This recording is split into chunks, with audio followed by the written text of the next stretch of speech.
The recall primaries for Wisconsin governor are a week and a half away, and Democrats are fighting hard to gain support from the state's labor groups.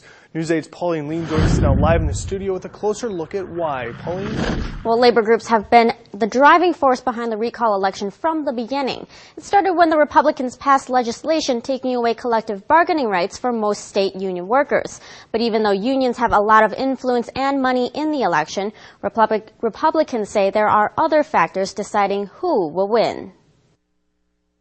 This recall is critical to that. So this is our opportunity to restore the Wisconsin idea. The director of the Wisconsin State Employees Union was outraged when Governor Scott Walker signed the collective bargaining reforms into law. The middle class has been stripped of its dignity, has been stripped of the middle class. And so what's critical here is that the middle class and working men and women here in Wisconsin need to take their government back. But now that there's a chance to change the direction Wisconsin is headed in, Marty Beal says union members must lend support to the right Democratic challenger. His union is supporting Kathleen Falk. We believe she's a true champion for working men and women.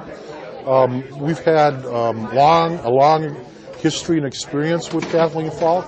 She has treated workers fairly. So far, the former Dane County executive has gained support from WEAC, the state's largest teachers union, and the Wisconsin State AFL-CIO, one of the state's largest labor groups. Meanwhile, Milwaukee Mayor Tom Barrett, another Democratic frontrunner, picked up support from the state's largest police union earlier this month. But representatives from the Wisconsin State Employees Union and the Western Wisconsin AFL-CIO say whichever Democratic candidate comes out on top in the primary will receive support from both unions. It's really important to emphasize that no matter who comes out of that primary, we're going forward because we believe either candidate will turn Wisconsin in the right direction, not down the dead-end road we're heading right now. Our only focus is on getting the governor reelected, whether it's Falk, Barrett, Doug LaFollette, and anybody else that steps up. Our only focus is on the re-election of Governor Scott Walker. The Cross-County Republican Chair Julian Bradley says while unions are playing a major role in the recall, their members won't be the only ones heading to the polls in June. You know, we have a state full of people, and it'll be up to everybody in Wisconsin, not just the unions or public sector unions, private unions.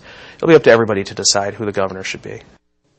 And voting for the recall primary already started earlier this week with absentee voting. The deadline for in-person absentee voting is May 4th at 5 p.m.